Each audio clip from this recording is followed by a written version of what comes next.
And I'm Kristen Oaks White. Thank you for joining us for This Week in Louisiana Agriculture, the only TV show bringing Louisiana farmers and consumers together every week. Well, temperatures Tuesday night dropped into the mid-20s across Louisiana.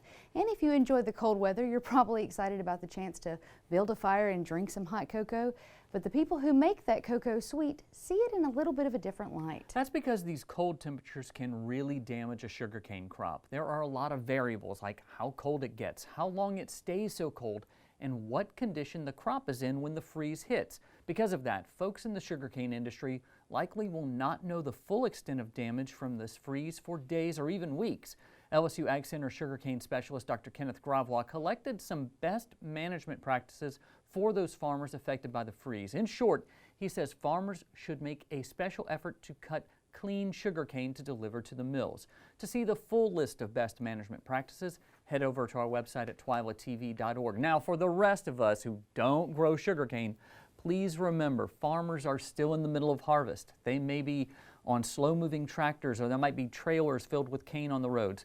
Exercise caution and patience. They are working out in the cold so you can have sugar for your desserts this holiday season. This week, we're continuing to follow sugarcane's journey from the farm to your table. Neil Melanson is taking us to the Louisiana Sugar Refinery in Gramercy, Louisiana. It's an historic place that's been refining sugar for more than a century. As you'll see, it's very up to date and very important in Louisiana's economy. Last week, we went to the Lasuka Mill in St. Martinville, where cane from the field gets turned into raw sugar. But where does that sugar go? For Lasuka and 7 other mills, they came up with an answer in 2010. The Louisiana Sugar Refinery, or LSR, was established on the grounds of the historic Colonial Sugar District in Gramercy. That history is important to LSR CEO Larry Fauchot, who is a third-generation employee here and sees the history of this place as part of his own. So if you go to the market and you enter a grocery store, anything that has sugar in it, we probably supply them in some way or fashion. We hit every state in the mainland of the U.S. As we saw at Lasuka, trucks are a vital part of bringing sugar to and from the mills. The same is true here, where more than 300 trucks per day are bringing sugar in or product out. Much like those mills, it's first stored in warehouses like these. This one was built in the 70s and has a port access to the Mississippi. In addition, a second warehouse has been built and a third is already under construction. Fauchot said he sees cane as a growth industry. That growth is going to continue as farmers see that this is viable. They are bullish about producing more cane, therefore it allows the state also to have a viable agricultural product. Gary Sellers is a retired plant manager here at LSR. He still gives tours as he still knows the process backwards and forwards. He says while there are many steps in this process, the heart of the facility are these 40-foot boilers that crystallize the raw product into something pretty sweet. And those crystallizers will crystallize the sugar, purifying it and creating a crystal that will drop into centrifuges, spin out the liquor, and then those solid crystals will be dried and sent to the silos, which we're standing on top of the silo platform right now. Part of the reason this modern facility was built was to be efficient, comply with all food safety standards, and be productive for future needs. However, it's also keeping up with the steady demand for locally sourced sustainable products. Fauchot says while they're aware of the latest trends, it's something that's been part of the sugarcane industry since before this historic site was founded. So in today's world, people want to know, where's my food coming from? How's it grown? What's the standards being used? Are you impacting land in a way that it's harmful? We can truly say this crop's been at it for over 200 years. We're looking at the next 200 years of being able to do it in the same places. And we've been certified showing that we truly are a sustainable crop. One important food safety measure comes towards the end of the process here. This may look like an airport, but these X-rays and metal detectors are used for quality assurance. These 25-pound bags are headed for Sam's nationwide, and Fosho says they'll get there without anything added from the refining process. We take the material, we melt it, we then remove all the impurities that may have come in from the farm, from the plant itself. At that point, you still may have some other materials, such as the color bodies that have to be removed. You then can come here and see it being cleaned up. But when it's done and you pick that package up, it says one thing: sugar. What Fosho said he's most proud of, though, is that this facility uses 100% Louisiana sugarcane. From the growers to the mills to the workers at LSR, this is Louisiana grown and proud. We're a very local operated facility. We have about 400 employees, and about 80% of them live within 10 miles of the facility. Some of them actually do still walk to work or ride a bike in. And that's very critical for the success and growth of a small community that's been here as long as Gramercy has. Now, as I talked about in the piece, LSR is on a historic site. The company sits now on the site of the old Colonial Sugars facility, and many of those old buildings you saw are now involved in power generation for the new plant. In fact, the new facility is not only a state historic site, but is on the National Register of Historic Places. The site dates back to the late 1800s when they chose the place with easy access to the river and railheads to ship sugar all across the state and nation. Of course, the state historic site is also important, highlighting the contributions of Dr. George Meade, who co-authored a book and is widely considered to be the father of modern sugarcane production. In addition, Dr. Meade, along with his wife and Mrs. Tamara Cooper Moore, founded the first black school in St. James Parish. Their commitment to education and improving their community has had a lasting impact through a legacy that keeps on giving. Now, in a couple of weeks, I'm going back to the facility to show you more about this important historical place, including a look inside the Blue House, the home of Dr. George Meade, who gave so much to sugarcane and this community. Guys, this was such a fun shoot, and this is, I think, the first time in the history of our show we've actually gone to a sugar refinery. I know you covered the opening, but this is the first time we've seen that process through. And of course, it's a little more industrial, I guess, as a process, but it still resembles a lot of what we saw at the mills and that kind of thing. And I didn't say it in the piece, but that facility processes more than 2 billion, with a B, pounds of sugar a year. That's a pretty big number. That's a lot. It's mountains of sugar. You've seen those mountains of sugar in the mills. Well, there are multiple warehouses of mountains like that they process all year long. Oh, wow. See, what I loved about this story, probably more than any other thing, is how jazzed you've been about each part. Every time you've gone out and you've been like, I found this out this time. It's a historic place. You fell in love with the story from the get-go. I don't want to give too many spoilers for the next piece, which I'm going to do on the historic stuff, but there are some famous figures who have gone through there, and I just had no idea that this was such an important place in the formation of sugar, and you'll see in a couple weeks. I'm going to start calling you Sweet, Sweet Neil. You've had 500 Nobody's ever hookers. called me that. Well, Sweet, Sweet Neil, thank you very much. Well, you can get some pretty sweet treats and gifts brought to you straight from the Louisiana Farm Bureau Holiday Shop. Yeah, available to buy are, well, you know what? How about I show you? Where are you going? Avery. Of course, I picked the coldest day of the year to leave the studio. I come out here without a full crew, so I've got Farm Bureau Facilities Manager Wendell Miley manning the camera. So if it's not perfect, that's why. We're going to blame it on his lack of training. But Wendell, come with me, because we are at Patrick Becknell Jr.'s Nursery and Orchard here in Belle Chase in Plaquemines Parish. And Patrick, you're going to be selling trees through the holiday shop like you do every year with the Louisiana Farm Bureau. Tell me a little bit about why your trees are better than what I'm going to find at a box store. Okay, well, first off, my trees are going to be better. Just the simple fact that people buy a Honda or a Cadillac. Mine are the Cadillac because I take the time, I know what I'm doing, and it's the attention to detail on them. You know, this tree, for instance, is a Fuyu persimmon. It is a 2-year-old tree. It was budded about a year ago.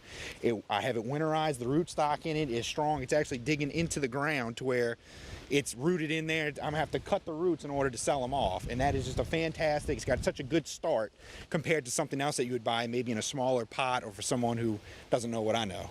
And also, everything you grow here, grows normally in Louisiana, right? Absolutely, absolutely. It loves this type of climate. Nothing that I'm going to sell would die out here.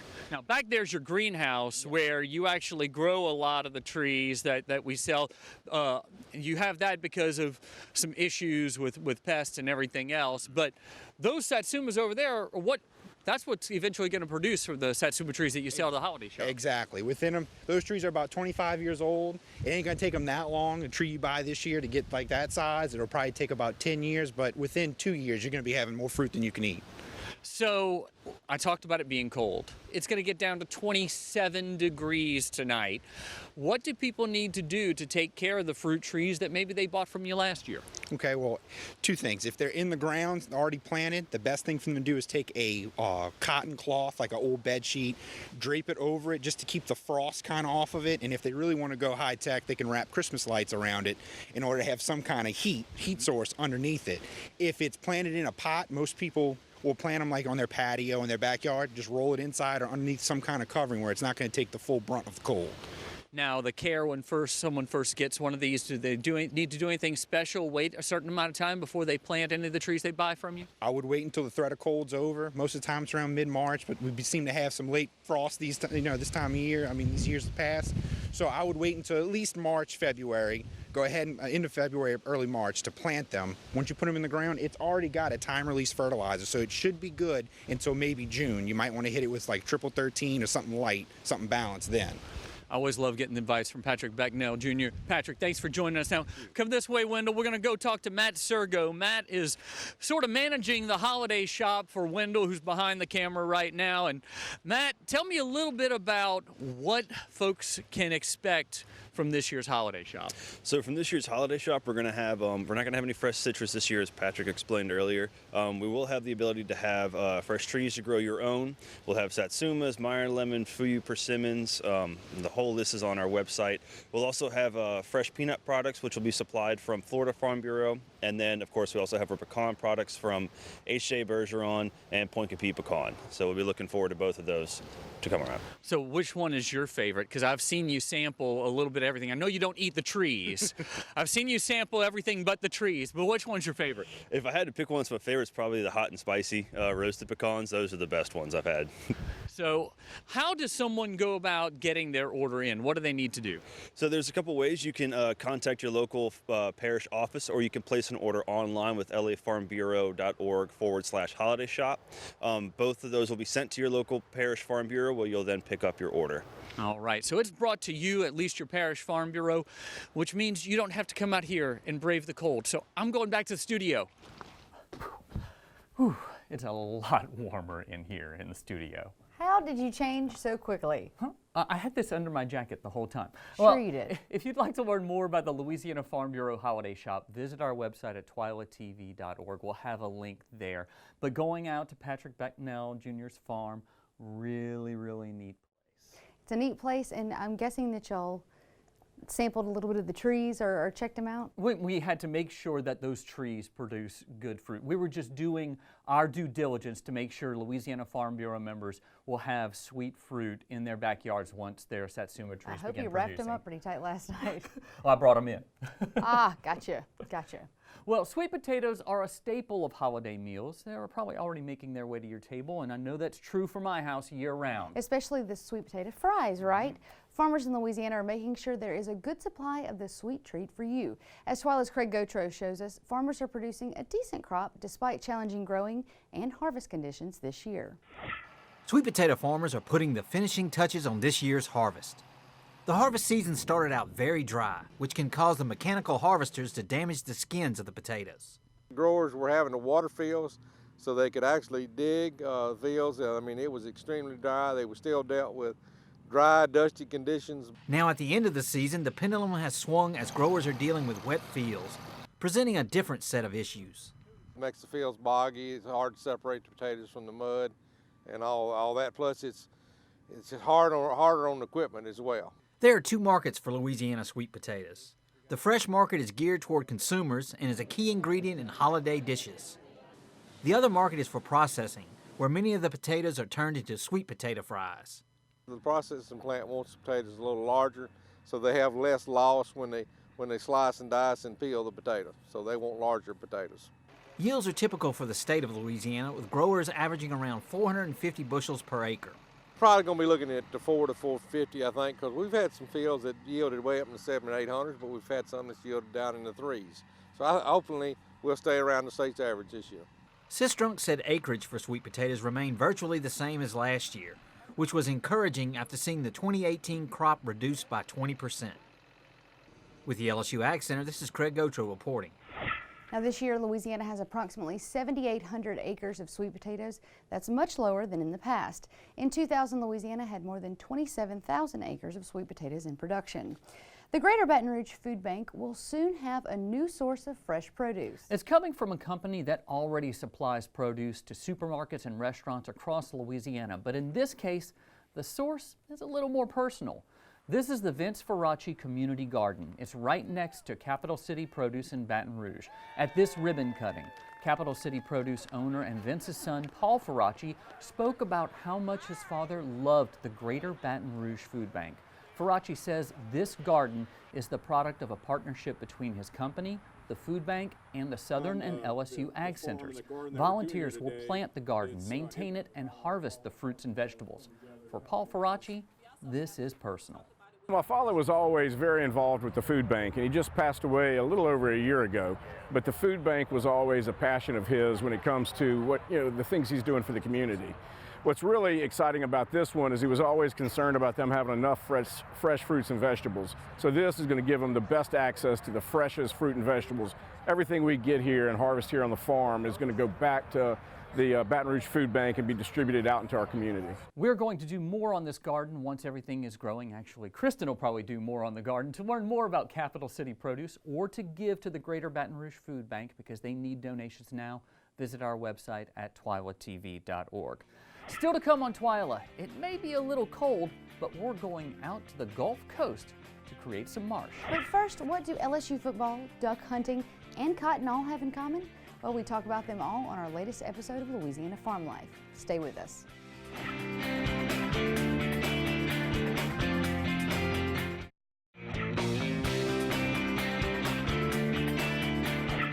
We have another new Louisiana Farm Life podcast out for you to enjoy. This one was conveniently released the day before the LSU Tigers defeated the Alabama Crimson Tide, and you might wonder why that matters. Well, it matters because the guest on this week's show is Matt Branch, who once played for the Tigers. He was on the last LSU team to beat Alabama, and he says that experience on the football field is what has helped him overcome losing his leg in a hunting accident less than a year ago. We're outside running, countless wind sprints and doing up downs and crazy stuff. And, going through all that and surviving and knowing that I made myself better. It might not have been fun while I was doing it, but when I finished it, I felt like I'd accomplished something. I felt like somebody. Mm-hmm. And, that's kind of how I've treated this whole process since the news that I got where I lost my leg.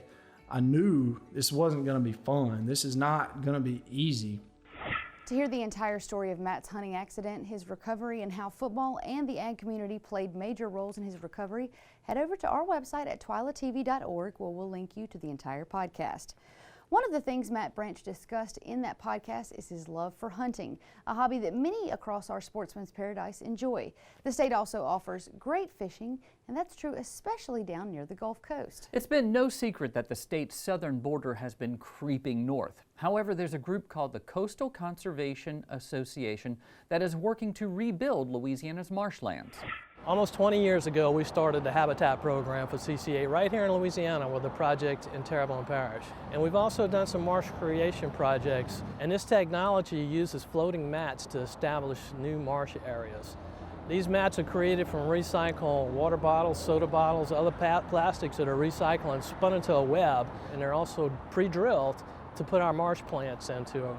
And the unique thing about this technology and this type of construction is it's done on land. We plant the mats on land, they're transferred to water, then they're towed out to their destination sites and permanently anchored down. And once they establish, the roots grow through the plastic mats and reach the bottom and start trapping sediment and create real new land. Our first project is 12 years old now down at Pointe-aux-Chenes, and it's still going strong. So we're excited about this new technology to demonstrate it. This typical marsh creation involves moving dirt. Huge constructions, dredging, filling, it takes years. We do one of these projects in days. And the great thing about the project, the floating islands, done on land, we can involve students. So we always bring local students to the project, let them spend the day with us planning these islands and giving them some lessons on conservation, on ecology, on their environment of the state. And they walk away with open eyes. At this project, students and volunteers built approximately 2,000 square feet of new wetland island habitat. To learn more about CCA Louisiana, head over to our website at twilatv.org. Still to come on Twila, one Army soldier is helping other veterans with a little comfort from the farm. A special Twila Boost is up next. Stay with us.